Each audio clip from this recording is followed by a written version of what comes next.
But okay, cool. We'll jump into nerd news.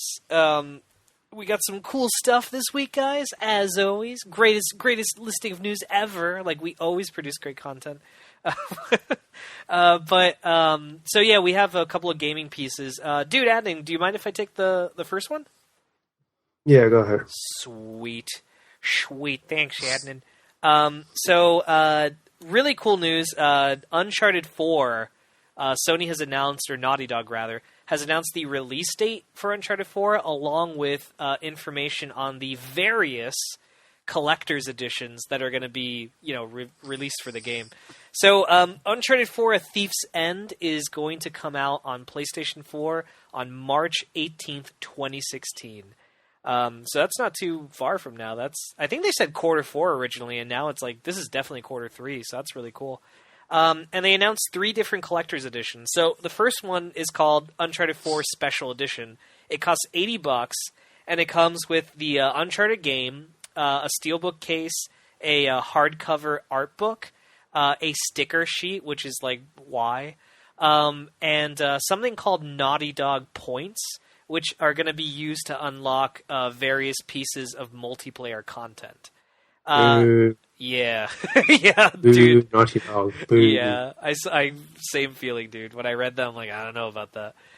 So the second collector's edition is called the Libertalia Collector's Edition. This one's going to cost $120, and it's going to come with everything from the special edition we just mentioned, along with a 12-inch Nathan Drake statue, 3 multiplayer outfits, or skins rather, 2 custom weapon skins, something called a Henry Avery Sigil ball cap. I think it's for the video game. It's like a multiplayer item.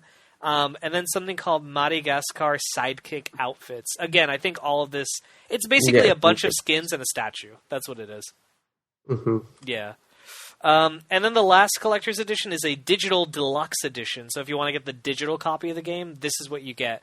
You get a digital copy of Uncharted 4, something called the Uncharted 4 Triple Pack, which is basically a season pass. They announced this for the first time. It's going to have, Uncharted 4 is going to have a single-player story add-on and 2 multiplayer packs. Very similar to The Last of Us, which is no surprise since Druckmann is helping to make this game. And then it's also going to have something, an instant unlock of 2 multiplayer customization items. And that's all Sony wrote. Mm-hmm. I don't know. I have no interest in any of these collector's editions. That statue shit. That's why. It's pretty terrible. It when they is sang, bad. the Arkham Knight one was really cool. So was Arkham City. Origins, Arkham Origins. That had a statue too? Yeah, it had one shit. of the Joker and Batman. He's lifting him up. That's badass. Yeah, and I think the rest of the Tomb Raider ones are pretty decent as well, with Lara and her flair. But yeah, it's not really a cool statue at all. No, it looks like he's scratching his side or something. Yeah. Like he's got an itch. I will say that the steelbook looks whack.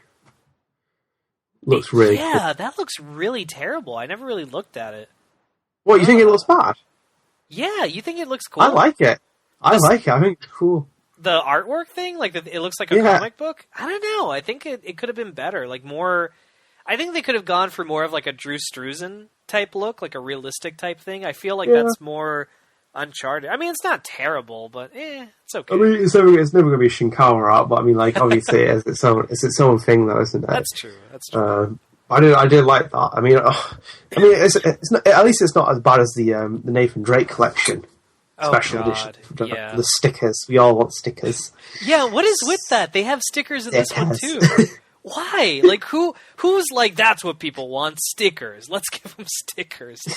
Welcome to 2001. Seriously, that is totally 2000. Oh, sweet! I got stickers with my Metal Gear Solid 2 pre-order. That's nice. Stickers. I honestly, the biggest news to take away from this is I'm so happy it's coming out in March, and also that's pretty cool. It's that Uncharted 4 is going to have the first ever single player story add-on, and honestly, I think the Last of Us add-on was better than the main game. So I'm not gonna get the triple pack. I don't give a shit about multiplayer, but I'll definitely pick up the add-on, like whenever it's sold separately, like in the future. That's really cool. Yeah, I think it's definitely the release date is a good window for Sony. I hope it hits it. I think it will now. I think so. Maybe it gets pushed back a month or two. I remember it happening with Last of Us. Yeah. But I don't think it will. I think it's nearing end of its nearing the main bulk of the stuff is probably done for that game. Yeah. Definitely a good release date. I just don't like multiple collector's editions and stuff. I just think it's just so tedious and like, it's whatever. But I think, it is overkill. But I mean, obviously you're going to do it though because it is the final Uncharted game. Right. Not it's Nathan Drake's final story. So I think they will definitely like kind of want to push it out, and I think it will sell well. But yeah, it's not bad. I mean, if you collect them, then it might be worth it. But I don't really think it's worth the value, especially because that statue's not brilliant. The Nathan Drake, I've got an itch statue. Where he's like, I've got an itch statue. Like, it's where he's like, come on, Drake, let's go. Nate, let's go. And it's like, oh, sorry, Sully, I've got an itch. All right, let's go. Like, that was captured from that moment. But yeah, so I agree. I'm just going to get the core game, maybe the add-on whenever it comes out. It definitely won't come out on launch. That's going to be like later on in the year, probably in the summer or something like that. But cool, dude. If you don't mind, I think you should take this piece because you actually brought this to my attention. Okay, cool. So over on the PlayStation blog on September 1st, Sony's John Collar made a post about Sony's System Software 3.0 features being detailed and beta starting on that day. So he said, we've been busy preparing our next major system software update for PS4, version 3.0, codename Kenshin. The update is packed with content, and we want to give you a quick glance at the key features, etc., avoiding the beta things. So the main features are online storage increased capacity. So PS4 online storage capacity is increased from 1 gig to 10 gig for all PS Plus members. In System 3.0, you will see that we added a handy usage meter to monitor your availability to storage capacity, and a new auto-upload menu has been added to application data save management, whatever it's called. So YouTube Live is also making its way to there. So PS4 owners will be able to stream live gameplay to YouTube. Live streams will be viewable across YouTube, including our new YouTube gaming mobile app and websites. Events, a new hub for events has been added, giving an overview of activities. I still think that's pointless. I don't know how many times I do it. I would do it to piss you off, Chris, like just to like your stuff. Where I see it. And I know you do the same as well. It's like when I always get a notification, I'm like, fucking Chris liking my I'm playing something, like just doing something. I think my favourite was when you did it on FIFA. I was like, I actually started chuckling a little bit because I remember you made that joke. It's like, if he's not playing this, he's playing fucking FIFA. So the other updates include favourite groups. So favourite groups have been added to Friends app, letting you quickly access groups of people you like to play games with frequently. So basically alienating every other fucker in your friends list. Just pick a small group of like gangs and just like gang up with people, but whatever. So communities has been added again. Same as like, I'm not even going to explain that. It's long-winded and whatever else. Sharing video clips on Twitter. That's cool. I think that's cool. A good addition. Users will be able to upload video clips directly to Twitter. Maximum length of the video is 10 seconds. Though you have ability to trim long clips. Stickers. Okay. This is a trend, dude. We gotta get in on the sticker business. We gotta have some Gamer Headline Show stickers coming out now. I hope Metal Gear has some stickers in the game when I get down to it. I did see posters hanging up of Ground Zeroes in the hospital sequence, but I mean, there might be some stickers later. I love stickers. Stickers. Yeah. Put it on your arm, the robot arm. Stickers. Like Apple, just give you those free fucking Apple stickers for no reason. I'm like, oh, what? I never use them. Like, they're on my desk. Like I've got like 6 of them on the side of my desk. So we've got stickers. Now playing what's new again. Same as the other ones that you've already heard. Live from PlayStation. So we've improved live from PlayStation now, making it making it easier to view popular trending broadcasts in real time, and request to watch gameplay.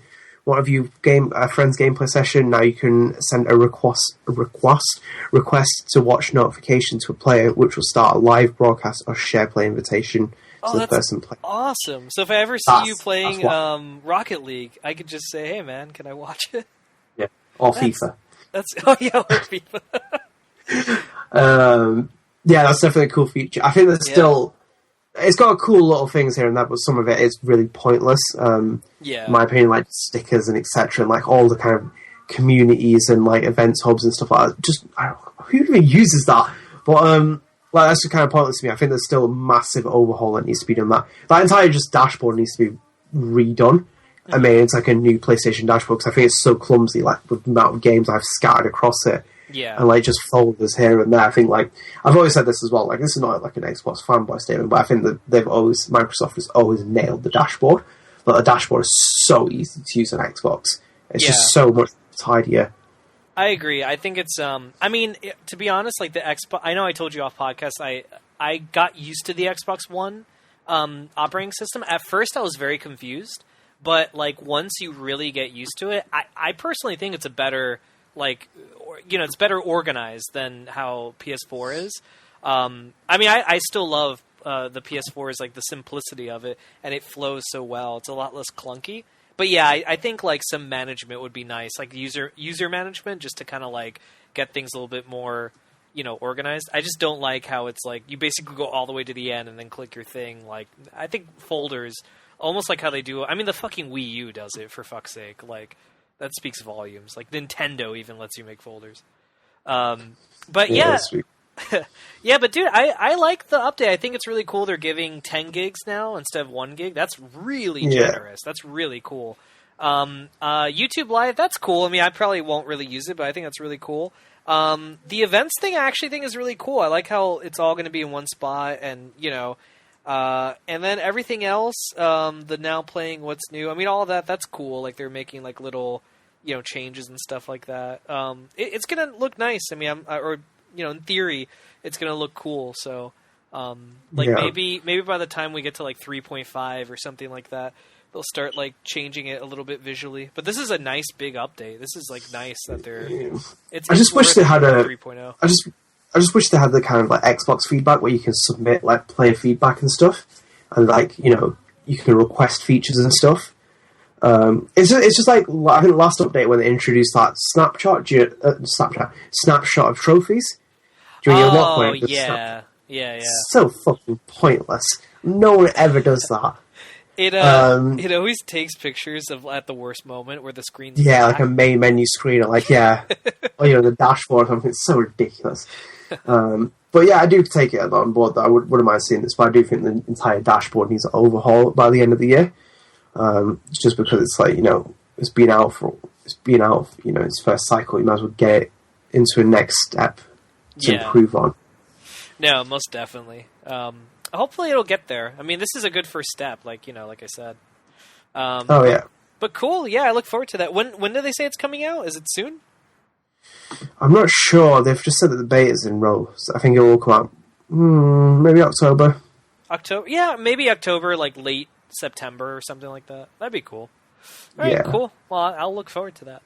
All right, cool. Well, that's actually it for our gaming stuff, guys. We'll go ahead and move into our entertainment stuff. I guess, do you want to take this first one, dude, or do you want me to do it?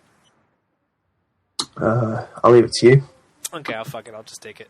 So, this is kind of like something that we really don't normally report on, but, we figured what the hell.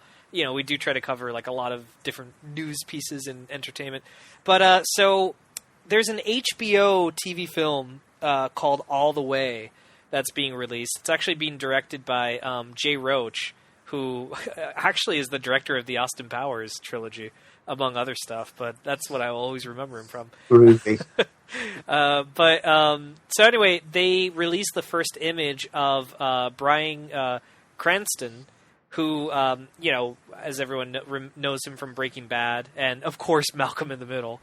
But he's actually going to be playing President Lyndon B. Johnson in the TV film, and they show the first ever image of him, and I have to say, it is striking how much he looks like Lyndon B. Johnson. And, it's crazy. They didn't do...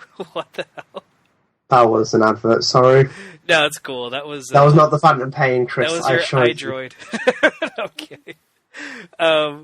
But anyway, so he looks so much like the Lyndon B. Johnson. And what's crazy is that if you really look hard, they didn't really do a whole lot to him. Like, I think all they really did was put his hair in a particular way, and they gave him, like, the right set of glasses. I don't think there's any prosthetics that I could see. But anyway, there's a little quote here from Jay Roach. He said, physically and emotionally, Brian completely channels Lyndon B. Johnson. We just filmed him and Lady Bird in the Oval Office after John F. Kennedy's assassination. Lyndon B. Johnson has arrived as the accidental president. He's almost overwhelmed. In spiritual support, Lady Bird touches his cheek. We melted, like we went back in time and witnessed a private, heart-wrenching moment between these two great people. That sounds great, by the way, that description. Holy shit. I would love to see that. But, yeah, so the TV movie is in production right now, and there is no release date, at least according to this article. But I'm sure it'll come out, soon on HBO at some point. Yeah, like that's again, we don't normally report on stuff like this, but I just thought it was really interesting, like how much he looks like. And I know, Cranston has like a big audience now with Breaking Bad. So yeah, no, it's pretty cool. Yeah, I love my history. And yeah, he does very much like him. I think there might be the additional wrinkles and stuff like that. Just very much looks like him.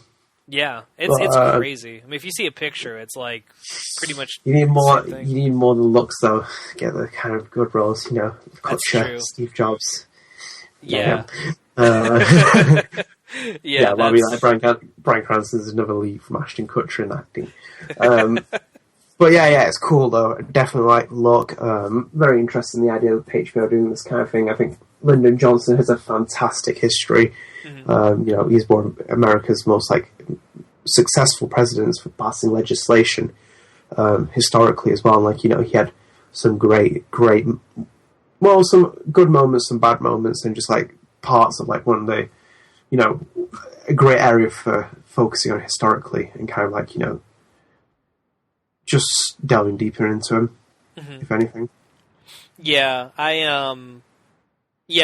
agree with that. It's it takes more than just like you said earlier, it takes more than looks, and we'll see. I mean, I don't know. I don't know if I'll necessarily watch this, to be quite honest, but Cranston definitely has the chops. That's for damn sure.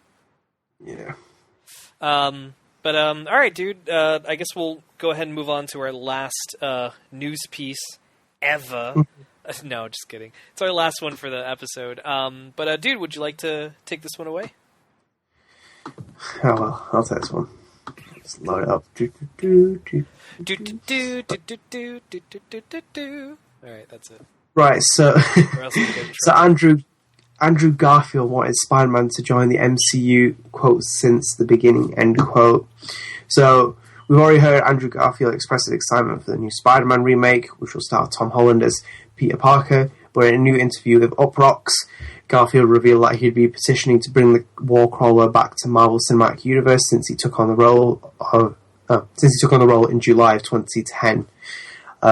So he said, and I quote, "I've been petitioning to hook up with Marvel since the beginning, so I'm really glad they're finally doing it. To be honest, all the ins and outs of what happened in a more tender conversation that maybe I don't want to talk about in public in a press situation. But all I can say is that I'm stoked to go and watch a Marvel film of Spider-Man."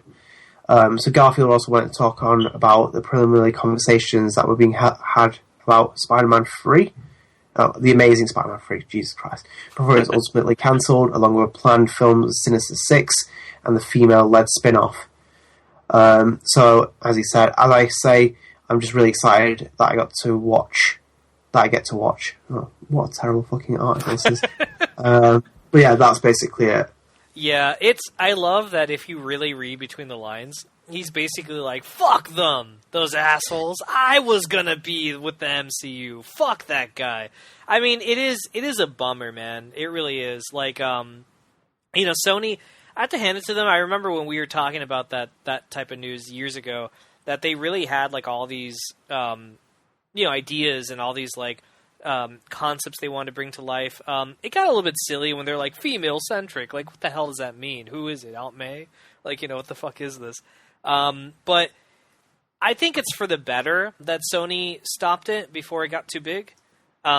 Because you could tell they really had no clue what they were doing, as they were, like, making these movies. I'm cool with them rebooting it again for the sake of incorporating it into the MCU.